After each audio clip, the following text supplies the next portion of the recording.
Begin with the Pledge of Allegiance. I pledge allegiance to the flag of the United States of America and to the republic for which it stands, one nation, under God, indivisible, with liberty and justice for all. Can I please ask for a roll call? Commissioner Bergman. Present. Commissioner Marsters. Present. Commissioner Harper Pedersen. Present. Vice Chair Gutierrez. Present. And Chair Silberman.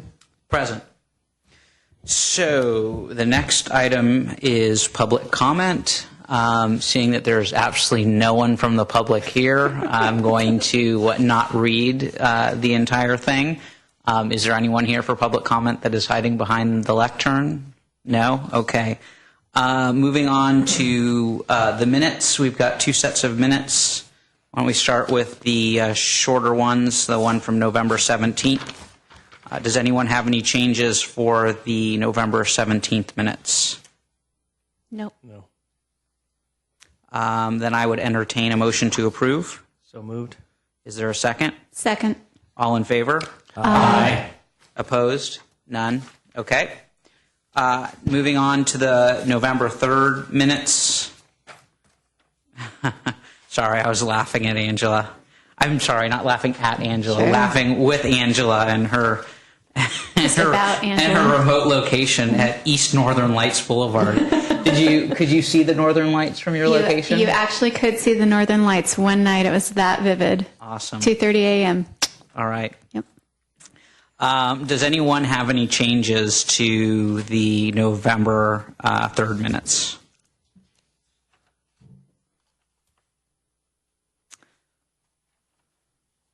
Scott, you got anything?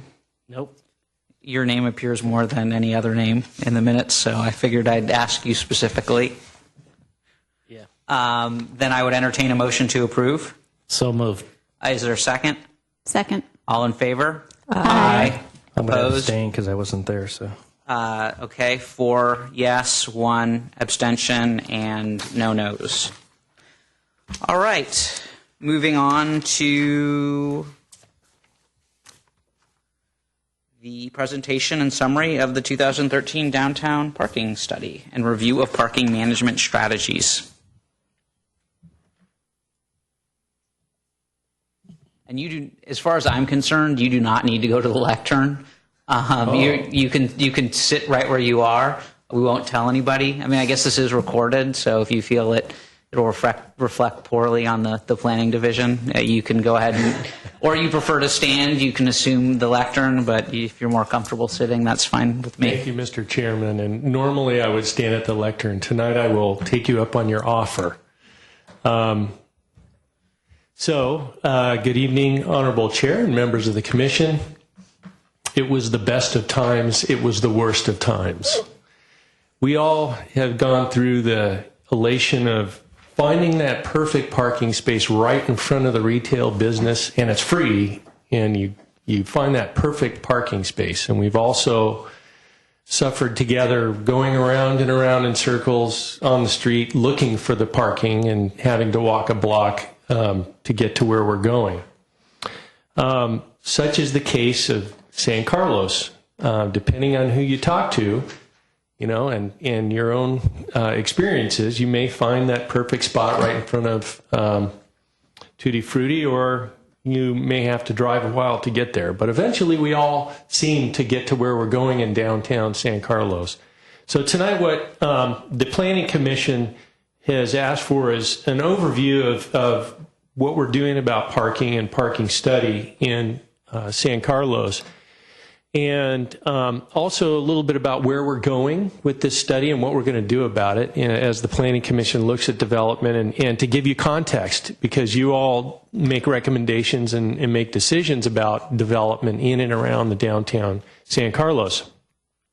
So what I thought I'd start off with is what the first phase. So the parking study is really two phases. And the first phase was we wanted to find out where we are as a community. The last parking study was done in around 1999 or something like that. So it had been quite some time, almost 15 years or so, since we've studied parking in our city. So we decided that it was time to take another hard look at where we are. And so before you make any decisions with this kind of thing, you need to find out, well, what are the existing conditions in your community? And you have to have the data. What are people actually doing versus what you think people are doing or what you think you're doing?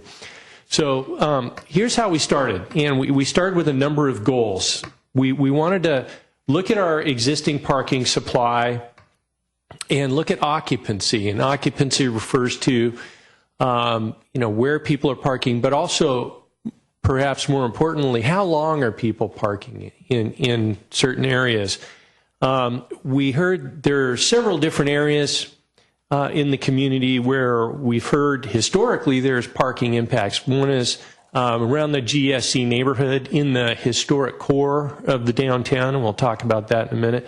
And then we're starting to see at the south end of Laurel, we call it the SOLA area, south of Laurel area, SOLA. The SOLA area, we've heard that because of the popularity of some of the newer restaurants down there and some of the business, we're starting to get some pressure down in this area that's actually been pretty quiet for a number of years. So we wanted to take a look at, again, these three areas in particular, and also people talk about different events like Hot Harvest Nights, SF Giants game impacts, and things like that. So we wanted to look at the data during those as well. So what process did we use? Well, this was a really critical issue. The council has been involved. We had a council subcommittee, a city council subcommittee that provided guidance throughout the process and helped to set up the parameters of this. Staff brought them the initial parameters, and they provided guidance. So we had guidance from the city council way in the very beginning. We also thought it was very important to get the merchants involved through the Chamber of Commerce, have public meetings. The Transportation and Circulation Commission is the primary recommendation body to the city council when it comes to on-street parking or public parking. We also had a parking advisory committee meeting and a merchant and user surveys, and we'll talk a little bit about each of these things. So in terms of what we found about existing downtown parking supply, we have between public and private spaces, on-street and off-street, and the Samtrans parking garage, we have about 2,217 parking spaces in the downtown area, in the surrounding environs there. As you can see on that page, you'll see the different types. So there's different types, and we talked about occupancy, and some are 20 minutes, some are 24 hours, 2 hours and such. And the intent of that is, depending on where you are in the community, the idea is to have turnover so that more people get a chance to shop and do what they need to do. And certain areas of the community have different needs and there's different demand in different peak hours of operation and things like that. So you try and time your parking to match what's actually happening out there. So Samtrans Garage has some spaces. Over the years, we've talked a lot about the Samtrans Garage and how much surplus parking might be over there. And what's real interesting as well is there's a lot of private parking in the downtown, and you'll see how that plays into our future strategy as we go through this. But there's different types of on-street public parking in terms of our parking supply. In terms of timing, and it's interesting once you start breaking this information down, because it starts to make sense or not make sense as you look at what's happening. And 58 or almost 60% of on-street parking is 2 hours. And as you'll see later, most people come to downtown and they make more than one visit. And the question is 2 hours enough? Or is 1 hour enough? And maybe there needs to be more or less of these different types of parking restrictions. Then there's open lot parking. Open lot parking is like Wheeler Plaza, there's Williams Plaza, Clark Plaza, and South Plaza. So we have 4 public parking plazas in the downtown area, and that's what this refers to. And it shows you how those plazas versus on-street are regulated. So the on-street, if you go back, 60% of it is 2 hours, whereas in the open lot, you have a little more time. at least for 40% of the park, almost 35% of the parking, you have a little more time to do things. So they give you a little break if you park in the main parking lot there. Downtown parking supply is a whole total and public parking in the downtown. What's interesting here is about 40% of the total number of parking is private. Again, it's a big piece of the pie when you start to look at how to manage parking in and around the downtown, and we'll talk about why later. So here's where we start to get into the detail of the study. And on the left-hand side of your screen there, you'll see the different color blocks there, or the different parking areas. For instance, the green one is Wheeler Plaza. And what we did is we looked at the parking during peak hours. And peak hours tend to be, we said, well, it's about 1 o'clock when everybody's at lunch or leaving lunch. So that typically in most downtowns is the peak hour. And so we looked at peak hour operations of all our on-street, public, private, and the parking lots there. And what you can see there, what's interesting is 74%, for instance, of Wheeler Plaza is parked. If you go down the street to Williams Plaza, you get to about 91%. That's behind town there.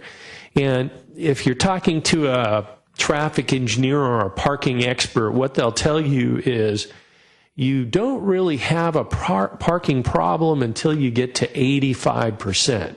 So if you're at 85% at your peak hour, you're right on the tipping point of having a real problem where people are more frustrated than usual. So The 74% in Wheeler Plaza, does that include the permit spaces that are in Wheeler Plaza? Because I just kind of wonder whether if you were to eliminate those spaces, which are often frustratingly open when the lot is otherwise parked up, whether that would actually be much higher than 74%. I believe they just counted spaces. They didn't eliminate the employee spaces, employee permit parking. So it's just all the spaces that were available. So you have a point there. Across the street, you're getting up to 83%, 78%. Now, on the other side of the screen, on the right-hand side, you see that the private occupancy is lower, generally lower than the public occupancy. A little bit. In some areas, like Wheeler, you're about the same. But down toward South Plaza, across the street from there, maybe a little farther down toward Arroyo, you're down in the 60 percentile. And the farther away you get from the central core of those first few streets, San Carlos, Cherry, Olive, when you get to Walnut, Elm Street, where you have to maybe walk a block, you'll probably find a parking space pretty easily there. So downtown parking occupancy in the peak hour for at least on street, that's again not in the parking plazas there, you're about 75% at the peak. Well, it's not 85%, but it's pretty high. Downtown off-street public parking, you're right at that tipping point. You're right at about 85%. So what we know is that we probably are starting to have a problem, and we should really take a serious look at that from at least the public parking occupancy standpoint. And we should get out in front of this before it gets worse. So, did people observe like that prior 75% statistic for on-street parking? Did people observe that just seemed very not consistent with their experience? Because there's never an open space, ever an open space on Laurel Street in the downtown core during a peak period. One of the things you have to understand is this survey was done 2 years ago. Yeah, that's what I was going to say. Okay, and so in the last 2 years, there have been so many restaurants that opened up and so many businesses that have come in that this is already 2 years outdated. So we're probably right there. we're That's probably from well 600 past block that to 85% at South this Laurel. point. That's just in that time frame. Yeah, not to mention the future projects that are actually coming.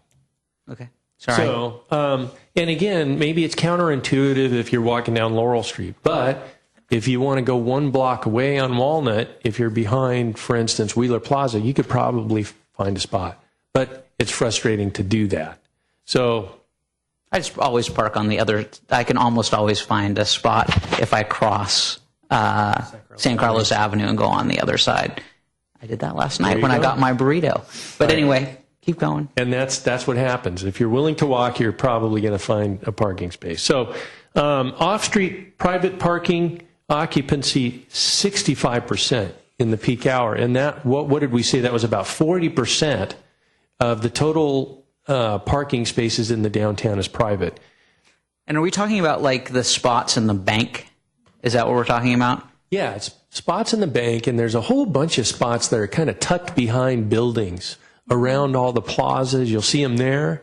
They're right against, a lot of them are right against the building, and those are not San Carlos parking spaces. And this is the case for, there's actually perhaps more private parking in the South Laurel area, because you see bigger parking lots down there. So 65% off-street parking occupancy. On and off-street overall, 70% on and off-street parking downtown. On and off-street parking public is 78%. So we're still pretty high. And there is a level of frustration with the number of folks in the community. Now, as you'll see later in the presentation, it depends on who you ask. So hot harvest nights, for instance, I mean, you can pretty much guess the answer, the data on this one, right? On the left-hand side of your screen, you see 93%. It's just packed. Now, hot harvest nights, unusual, outlier situation. Yes, the parking is pretty significant on that night. If you go to my trick is to go to South Plaza behind Bianchini's, I usually find something there. There's a lot of turnover there. And that shows 74% in that parking lot in G there. And I typically, don't, or I park right down the street from there, and you can see. That one's probably 74% because of the Bianchini spaces that you can't park in unless you're actually shopping there, which usually have, 5, 10 open spaces. Mm-hmm. And some of those are private. The public ones are right behind those, behind the oak tree out toward Walnut. Mm-hmm. Oh, yeah. Yeah, there's Downtown parking study. Let's see, peak parking occupancy, downtown private. Again, real high, pretty much the same. Although, again, you see those green boxes on the sort of the outlying areas of the downtown core, still lower than the public side. Now, let's go to the greater East San Carlos neighborhood around the train station, around Loyola Park. So for many years, there's been concern about and the pressure in these neighborhoods out here from they're surrounded by businesses. They're right near the Caltrain station. We wanted to look at non-Giants game days and Giants game days. I don't know if I included the Giants game day in here, but I'm sorry, can I interrupt you for Yeah. a second? How do they measure? Is this by people walking around and taking measurements, or are there counters that are put there and timers? Is it done mechanically or by people on? they have people with counters. Okay. Yeah, so they walk the street and they observe it. Thank you. And count. And so what you see, for instance, on the left side of the screen there, study area, so that is about non-Giants Day Friday. What you see is San Carlos Avenue around the industrial businesses and the commercial businesses right along the train station, red. You're up there 90, 100% parking.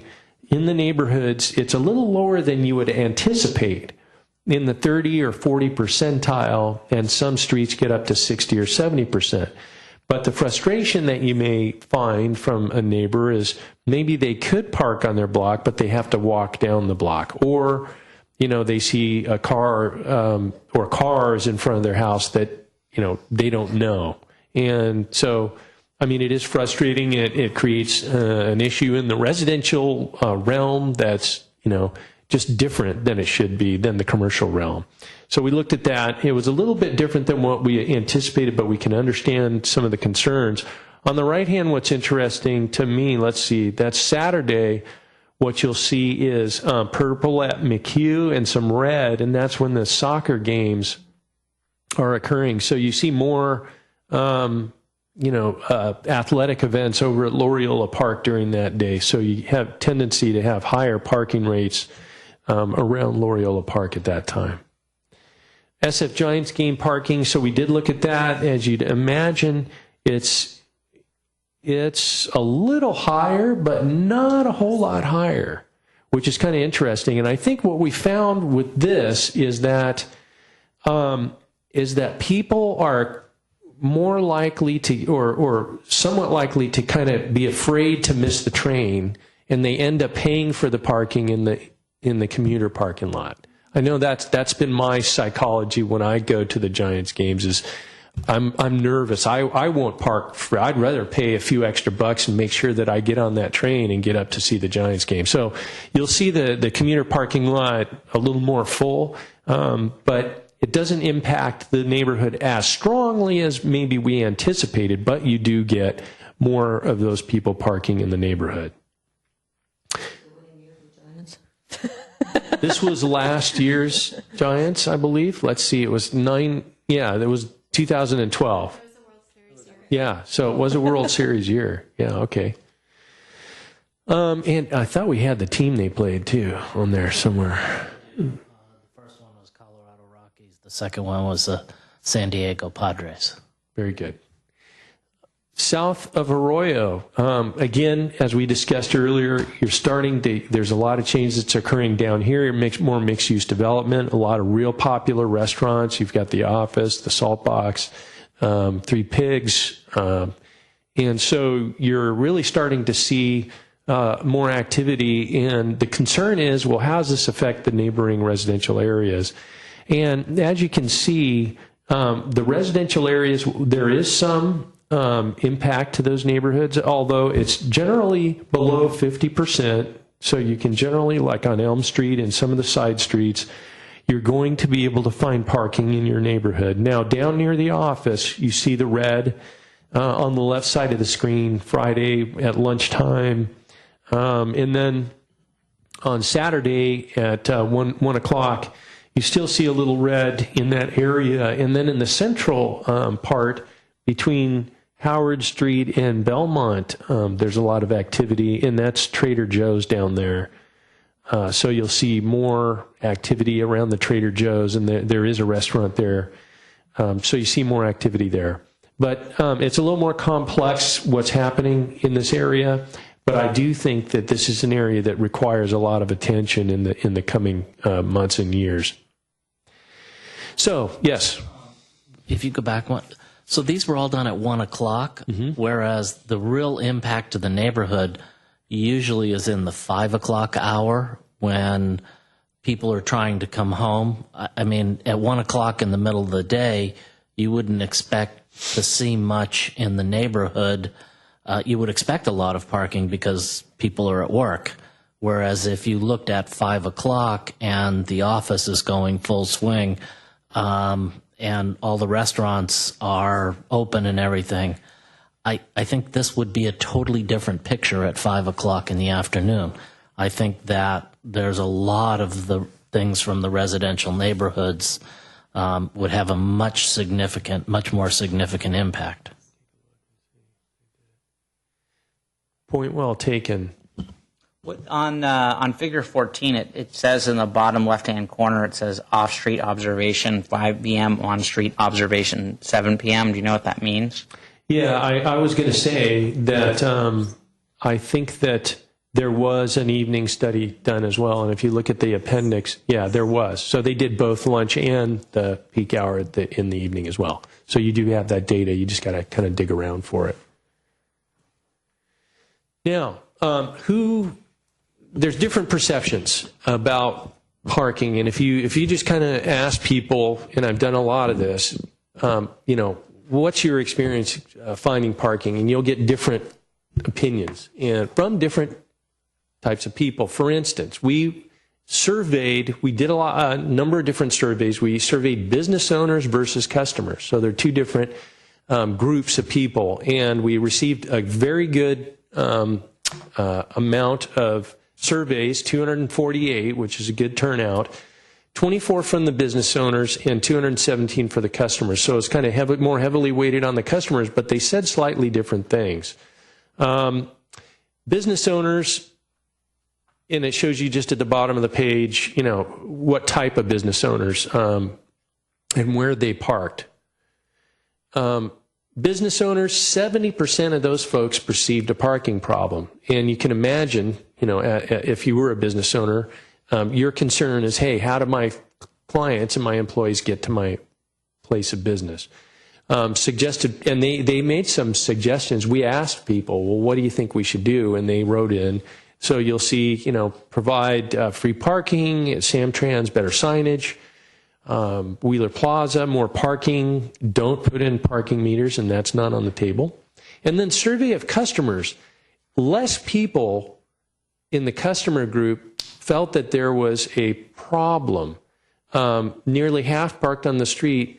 About 1/3, a little more than 1/3 of the people, the customers, saw a parking problem, which is kind of an interesting differentiation between the two groups. But another interesting fact is most people, when they go downtown, they tend to visit more than one business. Mostly we do that. They had some suggestions as well, very similar to what other folks were saying. Better signage is something that shows up. Add a parking structure. Shared parking. This is something that is actually quite promising, and people are starting to see. Add more high turnover parking spaces. Sometimes people just want to get in and out, and maybe they'll even drive a block or two and go to the other business. They just want to unload something. No parking meters again. So what's the summary? Well, we know how much parking we have, and we know that about 40% of it is private, and it's underutilized generally. Samtrans parking garage is fairly significant. It's over 300 spaces, and it's, I think, and we believe that it's underutilized to some extent. Peak parking, about 75% on the street, off the street. We're getting up there to where we really do have a problem, and the private side is lower than that. Total, if you average everything out, it's a little lower, but I think it doesn't matter. We know that we need to get out in front of this. And then we saw the other areas. South of Arroyo, occupancy is still down in the manageable range of 62%, but as you have all noted, there's changes that are occurring there. So what are we going to do? What's the next phase? So we have all this data, and it was very helpful to get a snapshot of who we are and where we park in and around our downtown. So now we have embarked on phase 2, and so the council has funded this second phase, and now it's about potential parking strategies. And of these strategies, you know, what are the pros and cons of these strategies? What are the costs of some of these strategies? And what are the best ones? What should we employ? And we don't have that study yet. It's being put together by our parking engineer, TJKM. We know some existing tools may be underutilized. One, I think that's quite interesting is this concept of a parking in lieu fee. And a parking in lieu fee is actually in our municipal code now, and what it says is, in the downtown, if you can't provide the parking for your development on site, you can pay a fee to the city, which will go toward the creation or maintenance of parking. And we have not utilized this parking in lieu fee for many, many years, if at all.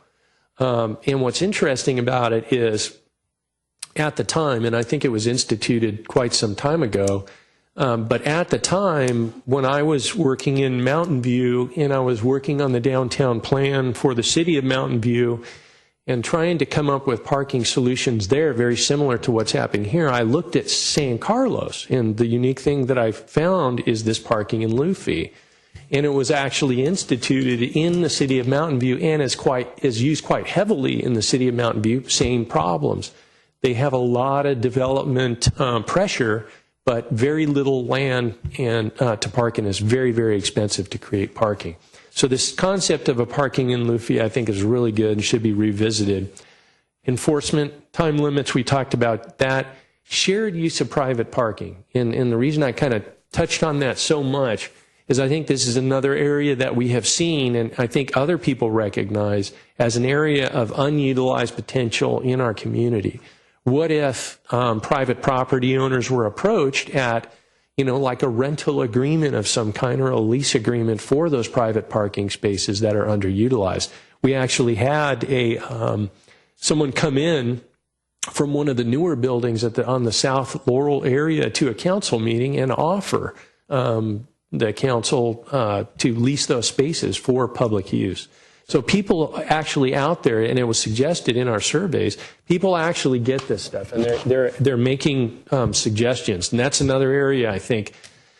Business Improvement District is something that we're also working on in the downtown core area. This could be where the downtown business owners get together and assess themselves, and that money that they assess themselves could go into parking. I think that we need to do a better job for education and mapping. We heard that from folks. And in some communities, you go into them and you see really good signage in and around the downtown, real good graphics, people from outside the community know where to go, and you get less circulation in your downtown if you have more people going right to where they need to go. We have smart technology now. We're using the Parker program, the Streetline program. We've got about 100 of these things, these little pucks in the downtown area that are being used. We get a lot of good data from that. We get occupancy data from that, and the police department actually uses that as well. And we're going to expand that in the coming months. Signage, freeway signs, additional employee permit parking is a real big issue and problem. That needs to be looked at. And there's a whole bunch of other things here. More surface or structured parking is sort of a no-brainer. Additional permit parking, demand reduction, residential parking. Permit parking is something that we are exploring now and trying to put together the funding sources to put together this program, starting with the Greater East San Carlos Neighborhood, TDM. And then this is something that I read about today. It was actually in the newspaper today, get ready for robo-parking. And this is sort of on the other side of the coin is private development parking strategies. And this isn't really a new idea. It's actually been used in Europe, and it came over to San Francisco. I think in Berkeley it's used a little bit. But on the peninsula, they're saying that this would be the first instance of private development using this mechanical parking, where you drive in and your car goes up and down and you can push a button and that kind of thing, and your car will be delivered to you. But it saves space. I'm not sure about cost on this, but I think with the price of land, it's going to be more and more attractive on the peninsula in San Mateo County, Santa Clara County. And with that, thank you, and we're open to answer questions. So for the East San Carlos area, as part of the conditions of the transit village was there would be a residential parking program instituted. Is that correct? Yes. Okay. Yeah, there's a great deal of interest in that. So that was one of the conditions of the development, is that the developer would start the seed funding for the start of that program. When they are issued a building permit, they will give the city $10,000. We've also recently applied for a grant that would give us even more funds to do a broader study of permit parking in our community, including implementation. Because we think that, as we saw in the South Laurel areas, the Walnut Streets and things like that, they're going to have they're starting to have the same issues, and we want to get out in front of that as well. So, it's an issue. We're probably going to start with some streets in the Greater East San Carlos neighborhood. So where's the major ingress? Major ingress is what, San Carlos Avenue, right? And that's your major ingress. I mean, when you're looking at signage, are we thinking about, to get people to go into the Samtrans parking structure, is that one of the areas that we're looking at trying to route people through and so they don't go down Laurel? Is that under consideration? I don't know enough about the actual circulation to know for sure, but it seems to me that that's something makes sense. Yeah, I mean, I think that what you have seen and suggested, it just makes sense. Like you say, I mean, San Carlos Avenue at El Camino is a gateway to our downtown core. So you want to funnel people around the edges of the downtown core, and you can access all of our parking, our public parking, from other streets other than Laurel Street. So yes, it would be providing really clear signage even before you get to the downtown sometimes. And maybe there's maybe there's an app or something, you know, before you go to San Carlos, that tells you how to get to those parking areas. But not only that, what would be great is, well, how many parking spaces are there available at this time? You know, maybe you've got a window of 15 minutes and there's more parking in one other parking area. So it'd be nice to be smarter about how we sign and how we get to people to where they're going. When we do the Wheeler Plaza parking structure, we will have, we're pushing for digital signage so that when you drive in, it'll tell you in green, here's how many parking spots are available at what level. And so that's the kind of technology we're headed in the direction of. Just a quick question. On the parking in lieu, is there, I mean, what's the council's thought process? You said it was in the municipal code already. So why aren't we just implementing a fee? Good question. It just, you know, it just was never implemented. I mean, maybe it was a couple of times, maybe 10 years ago. But what the planners had not been utilizing it. And so what happened is the accepted dollar value associated with an in lieu fee that would be a fair share amount just got really old, and it just kind of got buried in the record books. And we just discovered this very recently in going back and looking at parking issues. It's just something that if the historical information doesn't get passed on, sometimes nobody comes through and looks for this stuff. Yeah, so it's a matter of updating the dollar value associated with that, and then kind of re-accepting the fact that that's a good strategy that we should be using. So that's going to be part of phase 2 of looking at all that TDM type plans. Mm-hmm. And then what about, I know we hit points basically on the data's somewhat old, especially, I mean, we were fortunate to have quite a number of successful restaurants that have come on since the study's been done. Wheeler Plaza and Transit Village too kind of play a little bit of a role. How does that kind of tie into everything? I don't think the data's that old. You know, a couple of years, we've had some good, you know, new restaurants and things, but I'm not so sure that it's that, you know, different 2 years down the road. Maybe there are some pressure points and things like that. I really don't know if we'd get anything new. We know there's a problem. We know we need to solve the problem, so let's move forward with what we know. Now, you know, there's lots of different ideas floating around that I think we need to be crystallized. And part of it, like for Wheeler Plaza, for instance, we knew that we wanted to add parking to the downtown. So with that project, we will be adding 50 or 60 new parking spaces in a new public parking garage. There's 187 down there at Wheeler Plaza, so we'll be going to 237, 247. So we're adding, you know, and I think that's the first thing. The other thing that we're looking at when these private developments come through, and I think is another critical issue here that frees up a lot of parking right away, or at least when we get these buildings built, is employee parking. A lot of these residential developments, they don't use the parking during the 8 to 5 time frame. So what we've done with the Transit Village, for instance, or Samtrans, and what we've done with the Wheeler Plaza developers, we said, with your during the day, for instance, at Wheeler Plaza, we want the employees to be able to park underground and use the residential parking space. There's 190 parking spaces, private, that will be underutilized. So let's get those 50 or 60 people, you know, those employees down there. Well, like you said earlier, Mr. Chairman, it's frustrating when you want to park in those parking spaces and it says permit parking and you can't, and it's open. Well, perhaps we could eliminate all those parking spaces and just put them underground in a parking garage. Same thing with the Transit Village at the Transit Center. We negotiated as part of that development 100 parking spaces that we can use during after 5 p.m. every day of the week and on holidays. So that's 100 new parking spaces right across from the downtown. Of course, you'll have to walk a little bit, but that frees up quite a bit of parking. So those are the kinds of things we're trying to do with the new development. And I think that with the employee thing, I think if we can get those employees parked in another safe place that's off the beaten path, that frees up a tremendous surplus of parking. No, I would agree. I think and what would be, can there be a temporary type measure with the employee parking?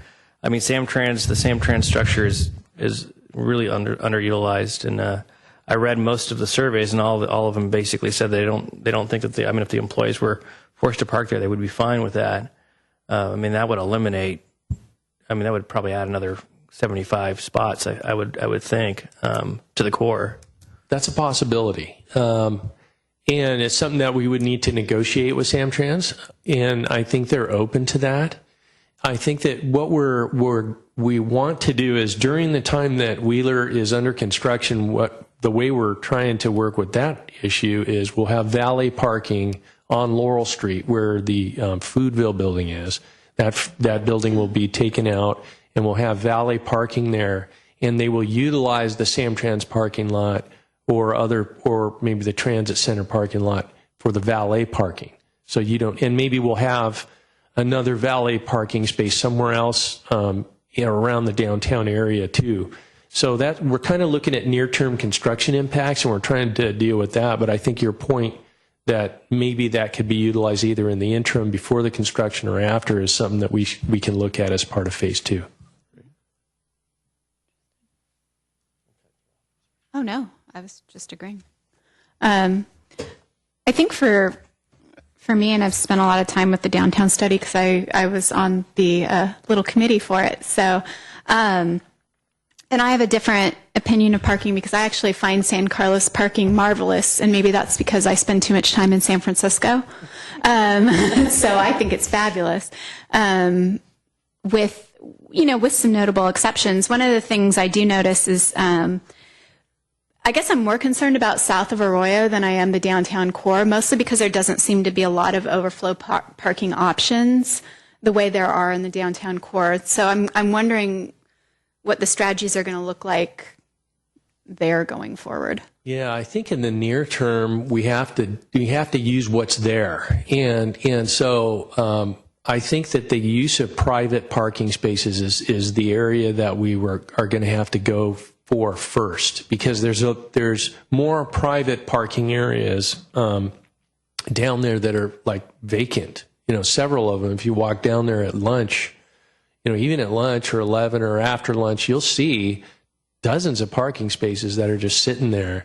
And so I think that is an area that we should look at first, because you're right that there isn't there's not public parking lots down there. Right. And I think eventually we are going to have to look at more public parking in that area.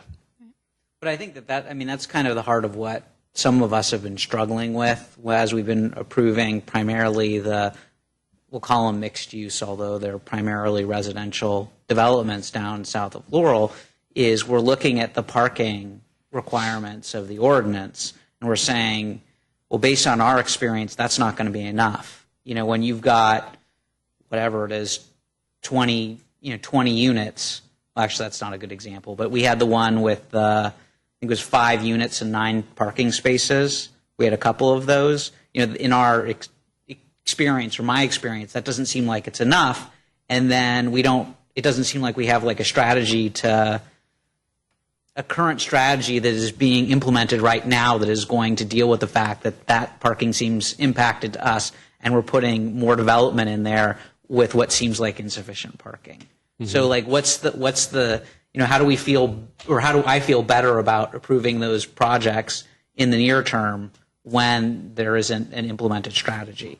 I would go look at one of those projects that you approved and go into it at 1 o'clock or noon. I know it's hard to do, but or we could videotape it for you or take pictures, Because if you go down to those residential developments that you have approved, for instance, at I think it's the 1673, is several unit. I think there's some condos and some commercial on the ground floor. All that commercial space is fully occupied, and those units sold out right away. And if you go there at 10 o'clock in the morning, there's 1 or 2 cars parked underneath. The people have gone to work in there or taken public transport, hopefully, and there's nobody there. But what about it with 6 o'clock? Same, you may have a few more people, but you know where the impact comes from. It doesn't come from the residential side of it. You can look at other development projects that are much more well established. For instance, the Pacific Hacienda. Go there at a peak hour at lunch or at 5. Same thing. If you go into that parking garage, you'll see lots of parking spaces. But where you have an issue is you have popular restaurants. That will draw a lot of people into an area at the same time. That's where you're getting the impacts and the pressure. It's the commercial, retail, restaurant, peak hour issue as opposed to the residential issue. Well, I mean, if you're right, I mean, my concern has been that the 9 spaces for the 5 units was not going to be enough, and that all of those 9 spaces were going to be parked up, and then they were going to put another 2 or 3 cars on the street, and they were going to be competing, for parking at 6 o'clock for the folks who are going to those popular restaurants. That was the concern, and I mean, basically what I'm kind of asking you to tell me is, don't worry about it, it's not a problem. But on the residential side, I don't see it. I really don't see it. And I think there's evidence to support that fact. And I think that we can provide that. I know it's counterintuitive, kind of doesn't make sense, but that's what I'm saying. Hey, go look for yourself. It's counterintuitive, but hey, if you go there and you check it out, and I've done that, and that's what we have to do, I think, as planners, is we have to get out of our space and go and look and see. And you can go to somewhere else. It doesn't have to be San Carlos. It could be another community that you work in and you see a development, peek in. Take a look at it. Get out and see what's actually happening. So the residential side, we just don't see it. And a lot of times people will say, and I've heard this before, it's not as bad as I thought it was going to be, or gosh, that didn't happen like I thought it was going to happen on the residential side. Again, with popular restaurants in downtown areas, it's a totally different animal. And I think you make a good point. I think that your skepticism is warranted, and I think that we can provide you with some pictures, or we can take you out there at some point. And because that's really, I'm not going to speak for everyone, but that is what I've been struggling with lately, is approving those mixed-use developments, and I understand they are complying with our code. I mean, they're putting in the number of spaces that are required. It just doesn't seem like it would be enough to support the residential parking in the evening when I'm hearing from residents that there's no parking available. And, I recognize that sometimes residents say that, and it might not necessarily be true. I don't believe everything that I hear. But, it seems like we're hearing it awfully consistent, like every single time. That's one of the 3 things that we hear, in addition to height, which we can't necessarily do that much about. And it feels like somehow we could very easily do something about parking. We could just require them to put in more spaces, and it would cost them more money, but we could require them to do that. yeah, And when I say we, I don't necessarily mean us. Yeah. We could advocate for the city council to increase the number of spaces, required for those mixed use uses. Yeah. And it doesn't contribute anything that we've got these folks who are putting in these very small mixed use commercial stuff that doesn't require any parking on top of it. Yeah. So you basically they put the little thing on the bottom, doesn't require any parking, and then they've got the residences that seem to require less parking than intuitively we would think they would need, because they get a reduction because they're within 6 blocks of the train station, on top of the fact that even without that, it seems like it's not enough parking. And that's what, I mean, I think Yeah. some of us are struggling with. Yeah. And I don't know. And that's all, very understandable. And it is policy based, and, the cost of parking is very high. And so there's a balancing act, right? And if what the planners, not just me, but you'll hear it from parking experts, and we've done, had parking experts come in and say, well, here's what's happening in the rest of the Bay Area. It's not just San Carlos. Here's what's happening in Berkeley or Palo Alto or Menlo Park. And here's the numbers. Here's what we're seeing in the numbers. And so the numbers may seem counterintuitive as well, but it's like what we did here. We took the data and we looked at the data. We looked at what was out in the field. And the other thing to consider here is where are you with housing? Do you want to create more housing? Do you want it to be? But if you require more parking, even though the data doesn't say it, and you're near transit, you're making the cost of housing much higher too. Mm-hmm. And so that's a sort of a policy decision that the community needs to make, and it's housing element. I mean, and that's something that you'll hear from the housing advocacy groups as well. Yeah, I mean, I think that and I feel like I'm talking too much, but I think that what I'm struggling with, and what I think some other people are struggling with, is what the data indicates just doesn't seem consistent with our experience. And data should be better than our experience. When I look at the south of Arroyo parking data, I only see two charts that deal with that in the packet that you gave us. One was it's figure 10, and the other one is figure 14. Both of those were done at 1 p.m. One was on Friday, and one was on Saturday at 1 p.m. So, to me, I kind of wonder, well, was there data for south of Arroyo? See this? Was there data for south of Arroyo at 5 or 6 p.m.? I think that the data is in the back part, I think. Okay. That's my recollection, yeah. I tend to get distracted by pretty pictures. So yeah, so the data it's in a bunch of tables in the back where you have the actual counts, and I think, does it talk about time there as well, Lisa? So it's all in the back. Like if you want to dig into the data, it's there. It's so just not in the same format. graph. Okay, Yeah, I see. Yeah. Yeah, it's more of a tabular format. And I mean, so, that's kind of how we put the report together, but the data is there. Is there a way that the city can encourage or somehow market or sign or make agreements with the restaurants to somehow promote the Santrans ridership? Since, I mean, most people, if they think that, like if they're in San Mateo, they want to go to town, right? They'll have to get in their car and they'll drive. Whereas it's really not that hard to jump on and take the train, right? So is there anything that we can do to raise awareness and to try to change that model? Because that would, I don't know. I mean, I don't know if you give them a token or I don't know, some kind of incentive or just educate, but that seems to me like that could help if you could change the behavior. Yeah. I think that's an excellent idea. I mean, and I think that's something we touched on that on the areas that we're looking for. But let's say the chamber or the city sponsored certain number of tokens per year. You give them, maybe the restaurants get them, you give them to them, or you incentivize it in some way, or they give you a free drink when you go in there if you take public transit or whatever, if you can prove it. I mean, there's all kinds of incentive programs that we could use in our community. I think that's a good idea.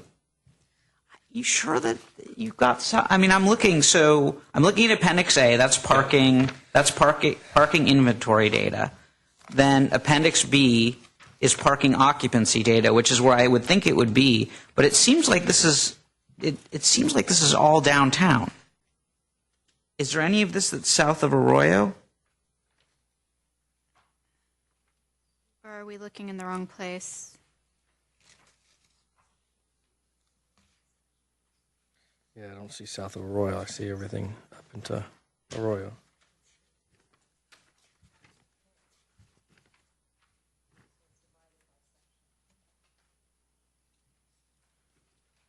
It's not in our packet. I mean, I'm not trying to belabor this or put anyone on the spot. It's just I want to be able to continue to approve appropriate projects without agonizing over parking.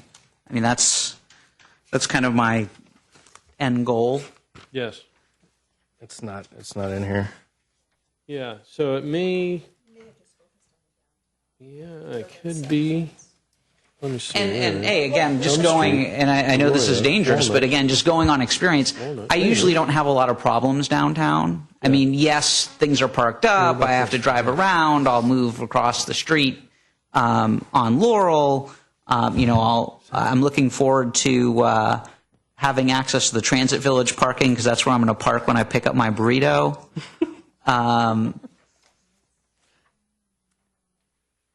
Still kind of looking through the tabular data. I'm sorry, Mr. Chairman. I was saying that my concern is mostly being able to respond to residents who are coming in talking about the projects that we're trying to work through and saying I can't you can't do this because we already have impacted parking. There's nowhere for us to park. I'd like to be able to say to them, look, I was concerned about that too, but I've looked at the data and there's parking there. Well, if you look at the data in the southern part, if that's your area of most significant concern, what the data indicates is there is parking available. At 1 p.m. I'm more concerned, what the residents I think are complaining about is when they are coming home and they need to, park near their house. And Let's so go that's back. why If we didn't include that data in here, we'll go see if we just missed it or or it was included or was not included. Okay. I mean, theoretically, we could still have that data collected if it wasn't in here. Or, I can just, take your advice, which is usually very good, and I'm sure is here. It's maybe I need to take a look for myself a little bit more. Just I'm rarely in that area in the evening. Yeah. But maybe I'll just rely on someone who lives over there. I can tell you, I visited there in the last couple of weeks. I've been there. I've been to the South Laurel area to eat at the Salt Box, to kind of go down there for various reasons. And I walked the street behind just to see, at lunch. And there is, there you can see people parking up in the, up St. Francis and those streets. I mean, to a certain extent. But you'll still be able to find a parking space in a half a block.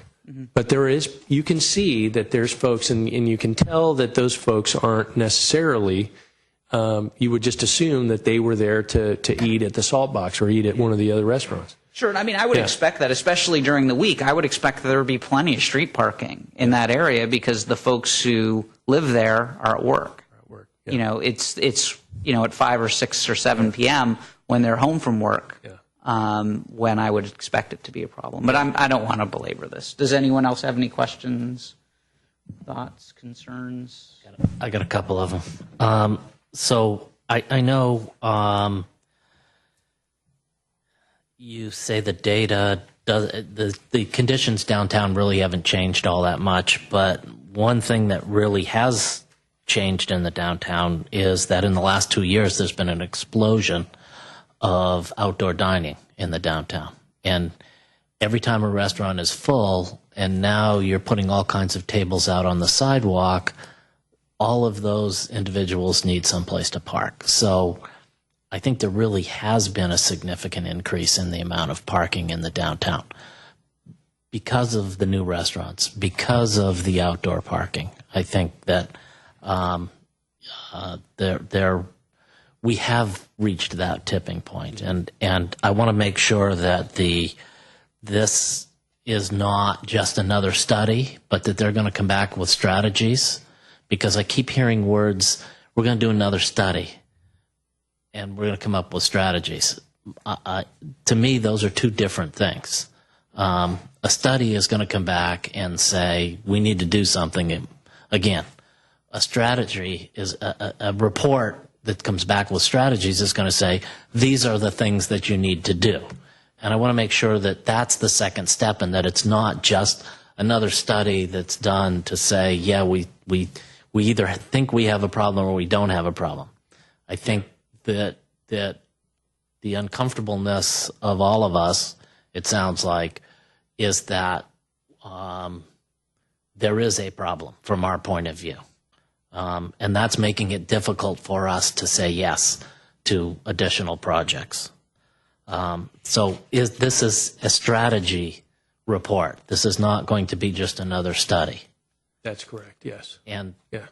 and you've also mentioned a second study for permit parking. Separate. Is Totally that separate is- from what we're doing here. Is that another study or is that a strategy? Well, for the greater East San Carlos neighborhood, it's more of a strategy.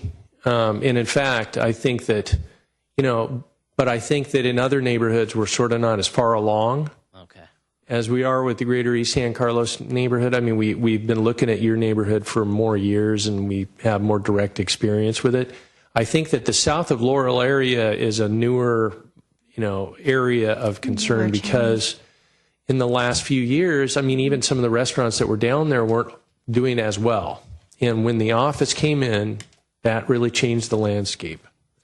So, I think that, we don't know enough. We don't have enough data. So I think the grant would be more, we would use this grant funding, if we get it, more to look at, do the inventory of that neighborhood. But again, with the greater East San Carlos, we know that you want it. We know the neighbors want it.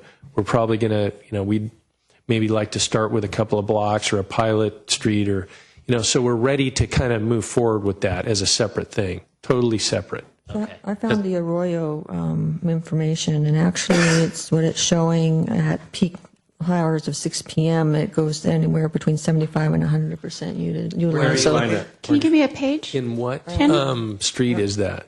it Or says, what? well, it says block? Arroyo and Walnut Street to Laurel, Arroyo, Walnut Street to Laurel Street, Arroyo, Laurel Street, or Laurel. Is it part of B, Appendix B? I'm not sure. It's got this. Yeah, it's Appendix B.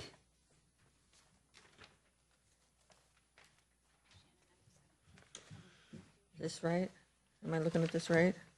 Because here's your total number of spaces, and here's your times, and here's the breakdown. Yeah, but These are none of Walnut that's to Laurel. none of that's South Laurel.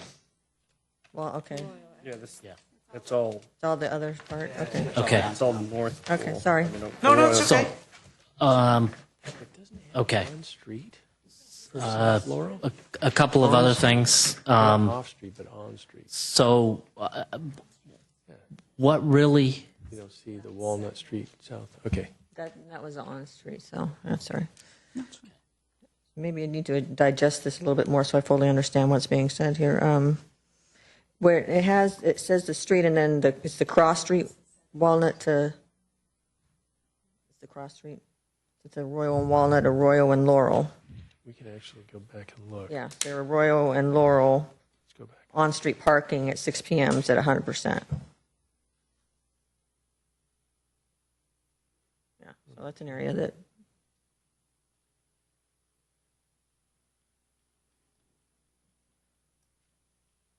If I'm understanding what I'm reading correctly. Yeah, I just don't. I think you are understanding it correctly. I just don't think those areas are the area south of Arroyo that were. How did we do this one? We're really looking at full the size? area down near St. Francis Way, Okay. You're looking at- Well, I don't know. down near the office and the salt box oh, down and south Three further, Pigs. Even Yeah, further. Okay. those three. Yeah, so you can see on the screen, you can see the cross streets, Arroyo, Britton, Howard, American, or Belmont, Belvedere, White Oak. They do have data for all those streets. So if it's not contained in your package, we can certainly provide that to you. See, those, and that's all, most of it is on street, but they do look at some of those private parking areas, as you can see, those little boxes, you see the private parking areas, which are underparked for the most part. The boxes are the private? Yeah, Okay. those are the private parking areas. Yeah, it'd be great to see this the 5 and 7 o'clock time frames encapsulated in this kind of visual. Sure. Well, we can probably get you the data. I don't know if we can get you the visual. We can check. We don't have funding for that. It's okay, I can highlight my own Yeah. map. But we can, We'll use the same colors. but we can ask, maybe they could throw it in or something if they haven't already done it. So what is this, or it looks like we're right above American Street. What's that number we're in that little yellow box? Is that private parking? Yeah. What is that? That looks at in the 60, or no, is that the, It's 85 to 89. Okay. yeah. Yeah, it's above 85%. So you were asking some questions, Scott? Yeah. So my question goes back.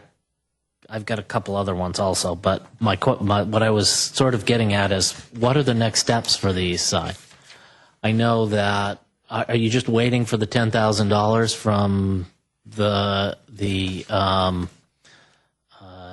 Transit Village project? And is there some way to speed that up?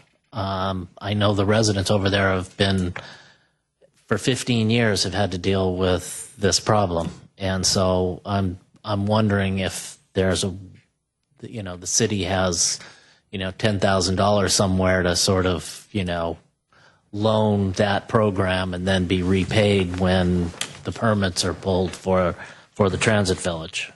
Because I think there's a tremendous amount of frustration over there, not only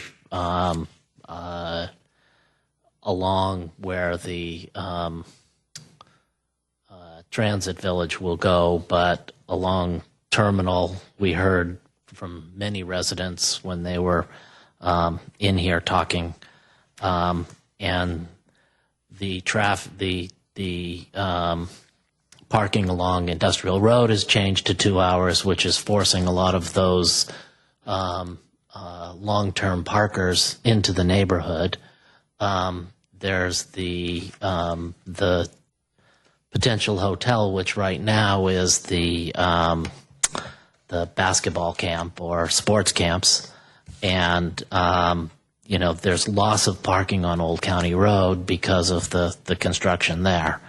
And now we know there's a possibility of a school going in over there, not to mention all the sporting events that go on at Loriola Park. So, and I understand from hearing secondhand that the Parks and Rec Department wants $5 million to update some building in Loriola Park and change the entrance. Unfortunately, the parking there is about 1/3 of what it should be for the park. So I'm hoping that increasing the size of the parking is included in that. But I just want to know what the next steps are. Or is it going to be another year or so before anything is done over there? Or is there some sort of a plan to actually implement this, even on a trial basis, on a couple of streets? Yeah, I mean, we're working on it. I mean, one of the issues that we have is funding and resource. We have a resource issue. But I can assure you that we're committed to providing a parking program for the Greater East San Carlos neighborhood. I mean, I'm committed. I've talked to the Public Works Director. He's committed to it. We are having a little bit of an issue with regard to resourcing this and putting the right people on it. We're inundated, as you can imagine. We're going through a tremendous change and growth in our community, and we're getting pulled in a lot of different directions. But we are committed to doing this, and I think that you're going to see something sooner rather than later. I don't have a time frame for you, and I know people are pretty anxious. We've been talking to the Greater East San Carlos board, and they've done some local surveys, and they provided that information to us. That's helped us to get more funding for this. We're trying to look for other funding sources. So there's a lot to it. It's a lot more complicated than you can imagine. It's not just about establishing a parking program and walking away from it. It's if you get it wrong, we're going to have problems. So we want to get it right the first time. And so, and it may be more of an art than a science because some blocks may have different parking preferences and needs than the next block, and the businesses are going to have problems as soon as we do this, right? So we have to.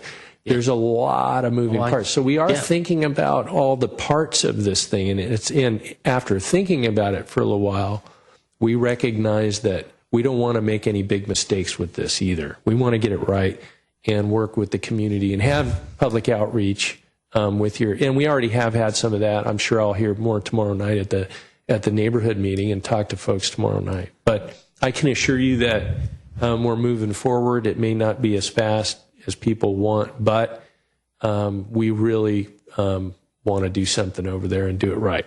Can I ask a question? Oh, I'm sorry. Certainly. Shannon. What percentage of the neighbors on any given block or part of the block have to vote in the affirmative for a residential permit parking program? We were thinking 50% plus one. Okay. So it's that low of a ratio. Yeah. Okay. And then just to make sure, because I lived in a residential area that had permit street parking, and there are many advantages to it, but there's also some challenges to it. And just to make sure you guys think about guests of people who live there and having permits for those guests. And just don't forget that. It will annoy the people who live there a lot more than it will everybody else. Trust me, I've been through it. Yeah. That's all I have to say on that. And if anybody else has had experience with parking permits, I'd like to hear your experiences. So what's the process for instituting the parking in lieu fee? I think you went over it already a little bit, but I didn't quite sink in. Is it something that has to go in front of council? They have to approve it? They have to figure out the pricing for it, and then it goes in front of the council? Yeah, so the first step is to come up with the pricing for it. Since it's already on the books, it's more of, do we need to modify what we already have in place, which I don't necessarily think so, other than the cost. So what the consultant is doing is looking around the Bay Area at parking costs and the creation of a space, a surface space versus a structured space, and coming up with a fair share type of deal. We may not want to charge full rate for the creation of a park. It may not be fair to a restaurateur or retailer to say, you have to pay $30,000, for one space. Maybe we should bear part of the burden or half. So those are the kinds of things. So that's the first step, is to come up with a number and then figure out what's fair. And that would go to the Transportation and Circulation Commission. Why would the city bear the burden of providing a parking space for a business? Well, we're doing that now. We've done that for years and years. I'm kind of curious about it. No, I'm just kind of curious. The businesses, which increase the tax base, so it benefits the city. Sometimes it's impossible, right? There's a lot of unlocked potential in our downtown, and it's constrained by because they can't create new parking. They have these little tiny footprints. Let's say they want to expand their business into the next, or put on a second floor or something. They can't do it. It's impossible. There's no land area to do it. So that's right. Some cities say we want to help business, and so in doing so, we will be flexible and be sort of a fair share. It's not an actual dollar that necessarily that we would bear the burden of. It's more, hey, do we charge them $30,000 versus 20 or 15? In Mountain View, at the time, I think we said that it was about $25,000 to create a space, and we charged $15,000 a space. And people gladly paid that over the years. I think it's, just from the what I'm thinking is more of the new construction, the infill projects that we're working on. I mean, that's just a cost to the developer. If you're short on parking, it's just a normal cost to do the project. And I think we were last couple of years, 2 or 3 years, maybe the economy wasn't doing as well as it was, but it's a complete different ballgame now. And so if it's on the books, it just makes, I mean, to me, it makes more sense to start collecting that fee, whatever that amount is, as just a cost of doing business. You know, I mean, I'm a little less concerned about the small business owner that's going to be occupying one of those spaces, as opposed to the developer that is kind of sliding in right now. And the numbers are looking good for most of these guys. So otherwise, they wouldn't do the project, and they're pushing density. So might as well deal with the parking situation. It's on the books. So no, that's just my thoughts. If you only charge them a partial cost for the creation of the parking space, does the city retain the ownership of that parking space, or do you cede that ownership to the business? Well, the way it would be done is, for instance, let's say you had a single-story building and you wanted to add a second floor. Let's say you want to expand your restaurant, and to do the second floor, you need 10 parking spaces, right? But you can't do those 10 parking spaces anywhere. What would happen is the city, for instance, a city would charge a parking in lieu fee for those 10, and that would go into a fund for the creation of parking. So the money would go straight to the city's parking fund. There would, the restaurateur or whoever it is would be able to build their square footage. So the city retains the rights to the cash that would then be put into the creation of new parking spaces that the city would own. Parking spaces. Public parking spaces. Okay. And or, again, the maintenance of what we have, too. That's another problem. Some cities don't have the funds to just redo the parking lots and that kind of thing, if you have a parking garage. But anyway, that's the way it's been done, and it's been done very successfully elsewhere. Couple more questions. If you, and I hate to use the word, but Google any of the restaurants in the downtown, what happens is they take you right to that restaurant. They don't take you to a nearby parking lot.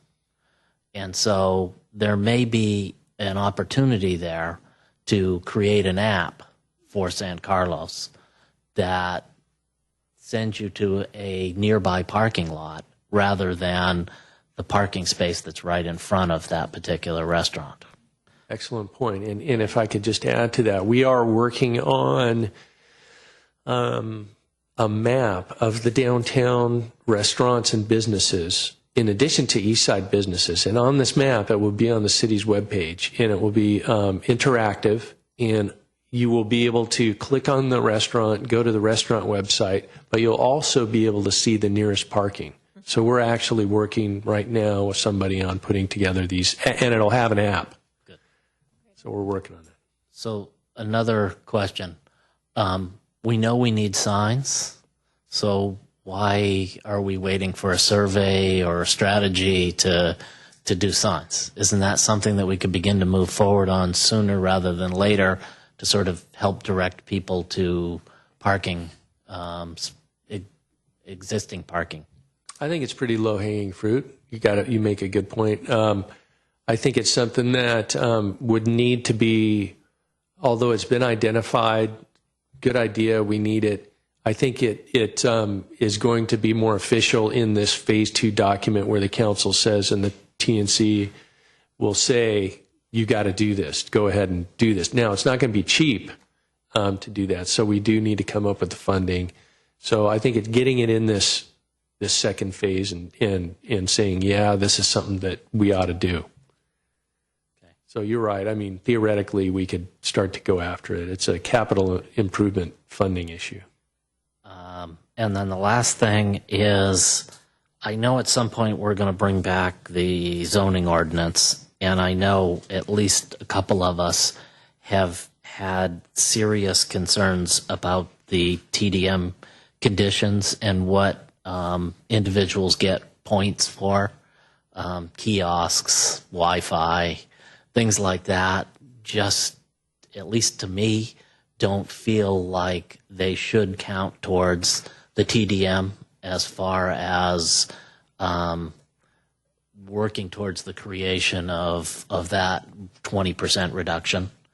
I don't know how the others feel, but I would like to look at what the conditions of the TDMs are in the city and see if there's some recommendations that we can make about maybe removing things or adjusting points or things like that.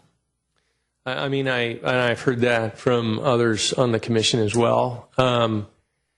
You know, we love to look at this stuff. We love delving into these areas. The issue that we have, there's a number of different concerns and issues there. Perhaps the commission could vote to make a recommendation to the Transportation and Circulation Commission, or suggest it to the City Council as a body. But the issue there is, there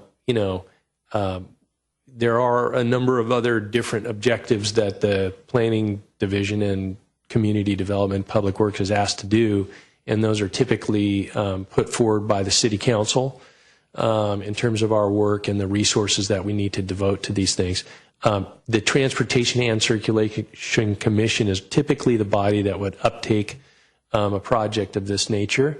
It would be something that, the commission, I'm sure, since you are the implementing body to some a great extent, you would want to be involved in it. So it's something that will require a lot of research and time and effort to go into. And quite frankly, we need to be sort of given the walking orders by the council to some extent on this. And because, again, you're getting other commissions, other departments involved in it. So, I think it's great. Perhaps the commission can make that recommendation as a whole.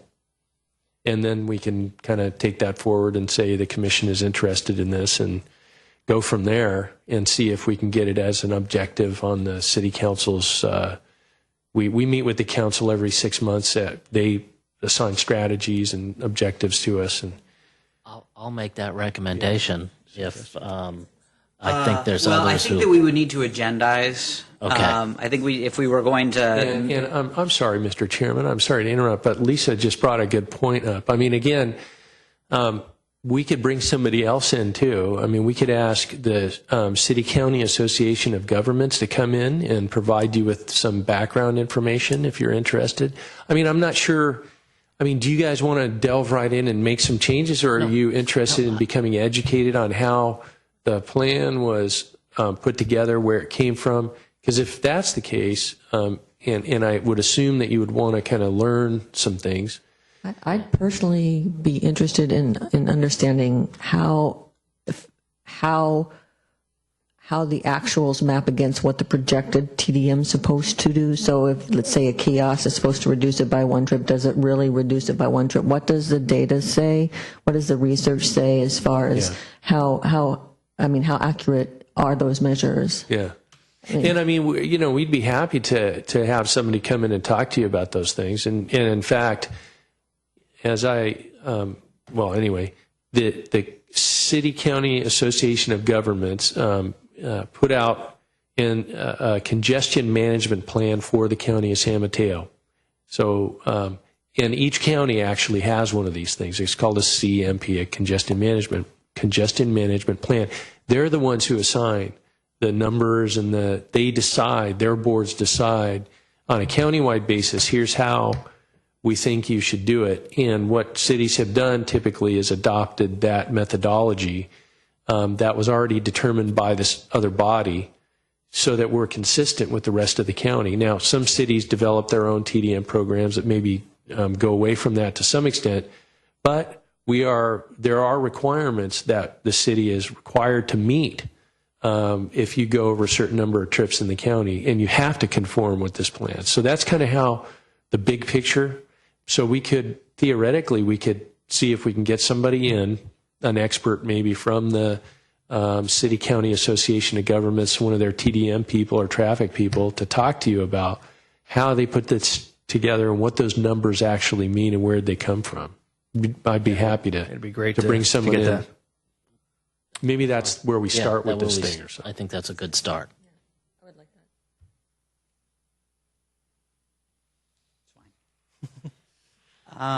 Okay. Does anyone else have any questions, thoughts, concerns on the subject of parking? All right. Well, I mean, before we move on to the next item, just want to thank you. I thought this was helpful. So, report on recent city council actions. Let's see. At the last city council meeting, there was a discussion of the Carlos Club. And the city attorney had asked the council for direction in terms of code enforcement and moving forward with a code enforcement with the owner of the new owner of the Carlos Club. As you are probably aware, there was a great deal of public concern about the sign and the removal or damage of that sign and the historic nature of the sign and the building. And at that meeting, a number of individuals from the community spoke, and we got a tremendous amount of emails, phone calls, and things like that from the community. There was a 1,000-member petition to support keeping that sign.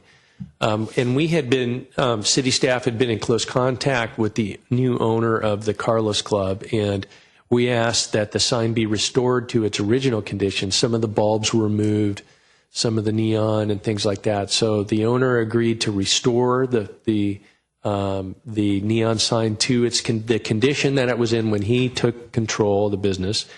And he came to the meeting and said that he heard everybody loud and clear and that he has no plans to remove the sign. So that was a great relief to many people in the community. So as it stands today, the sign remains and will remain, and he doesn't have plans to do that. But he may have other plans for the business, and we have talked to him about temporary signage and things like that. But moving forward, we're not quite sure what he wants to do yet. So there is no plan that has been presented to the city at this point for expansion of the restaurant or anything to date? To date, there is no concept that has been somebody submitted told me to the that city. there's already a plan and everything, and that the city's already approved it. And I said, I didn't think so. No, not yet. But I just want to make No, sure that nothing like that's that. clear. Okay. Any other recent city council actions of note to the Planning Commission? Any Planning Commission comments or reports? Was there something that was appealed and went in front of council that we approved? It's not going before council until January. Oh, okay. That's correct. It's on the City Council's calendar of January 12th, and that is the lot split. I believe the address is 1316 Eaton Avenue, but that'll be going to the council January Jesse 12th. and me against the world. Yeah. We'll see whether we're vindicated or. Anyway, any other Planning Commission comments or reports? Any correspondence? None for this evening. Any planning staff comments, reports, and updates of current projects? Yes, just a couple of things. The next meeting for the Planning Commission is scheduled on December 15th, and we have an item that'll come before you. I'm pretty sure this will be ready to go on December 15th. And this is a use permit for an existing business expansion. The name of the business is Sutro Biopharma. They are located at 930 Commercial Street, and they're going to be doing an expansion of their business operations and need a use permit to do so. The other item that I'm currently wrapping up is the number of additional zoning ordinance amendments that we talked about previously, one of them being allowing for hotels with a conditional use permit in the IL zoning district, among a few other cleanup items that we wanted to bring back So I am in the queue working on that, and that is something that it's possible it'll come back before you on the 15th. The other item that I know that has been long awaited is the preliminary draft housing element. I think the commission and the community is going to be very pleased with our preliminary draft. We worked very hard to get it into good shape and update a lot of the information in it. There was a lot of progress made, and we want to make sure that we get all the numbers and all the facts and information correct, because as you know, once a document becomes public, it kind of takes on a life of its own. We're doing a good job to make sure it's accurate. So we think we're going to be able to release that at the end of this week or early next week. And what we want to do is have it be available for at least about a month before we present it in a hearing. As you know, in your packet, you have a lot of information to read, and certainly when you get a document, you want to have more time with it. So I think the upside is that the commission and the public will have more time to review the document completely before we give a formal presentation on the item. And right now we are queuing ourselves up for January 5th to do that. And I think at our next meeting, I'll provide the commission with a schedule for next year. So you have that, something to take away before we actually start the new year. And I think that's it. All right. Well, Any additional information on the potential school? I don't really have too much to share with the commission. The Sequoia Union High School District is interested in a parcel that is adjacent to the Loyola Park. There's an industrial, it's right where you enter the park from Old County Road. And we understand that they're looking at a potential high school there. It would be, but it wouldn't be your traditional type of high school. It would be something on the lines of like something that would concentrate on health sciences or computer science or language immersion. So it would be a different type of a high school, 300 to 400 students, sort of a magnet school. And it would be open to San Carlos residents as well. So they're looking at, I believe they have an option to purchase this property right next to the park. And that's pretty much what we know at this point. nothing would ever come to the Planning Commission, right, on that? It 'Cause depends. they're zoning exempt, aren't they? They are. I just ask because my office represents the Sequoia Union High School District. So if anything were to ever come to the Planning Commission, although I don't think I have a conflict, I would probably end up recusing myself so that it doesn't create any appearances. But my impression is that it would be unlikely to come before us for any reason. Is a CUP required for a school there, though? I thought that. Yeah, we'll check the zoning on that, but Yes.